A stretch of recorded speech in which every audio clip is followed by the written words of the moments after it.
ആരംഭിക്കുന്നത്.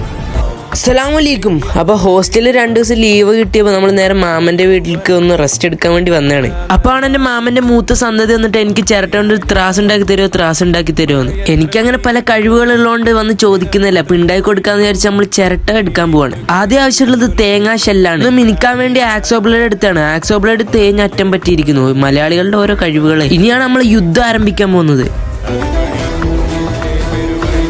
തേങ്ങയിലൊരു ഹോൾ ഇടാൻ വേണ്ടി ആണി കൊണ്ട് അടിച്ചത്. സംഭവം ഒന്ന് പാളിപ്പോയി. പക്ഷെ നമുക്ക് വേറെ പണിയുണ്ട്. നമ്മൾ ഓരോ നിയമം നമ്മളോട് പഴയ കഥകൾ പറഞ്ഞ് തള്ളുന്ന എൻ്റെ ഉമ്മാമാനെ വിളിച്ച് ഞാനിത് ചെയ്യിപ്പിക്കാണ്. ഇതൊക്കെ പണ്ടേ നമ്മൾ വിട്ട കേസാന്ന് പറഞ്ഞിട്ട് നമ്മുടെ ഉമ്മാമത് ചെയ്യുന്നുണ്ട്. അങ്ങനെ സാധനവും സെറ്റാക്കി നമ്മുടെ ഉദ്ഘാടനവും വീടിന്റെ മുറ്റത്ത് ഒരു കിടാവ് വന്നപ്പോൾ എല്ലാവരും പേടിച്ചോടി. കൂടെ ഞാൻ ഓടിയില്ല. ഒരു കിടാവിനും ഒരു തേങ്ങേനെയും പേടിയില്ല എന്ന് പറഞ്ഞിട്ട് ഇവിടെ ഒരു ആള് നിപ്പുണ്ട്.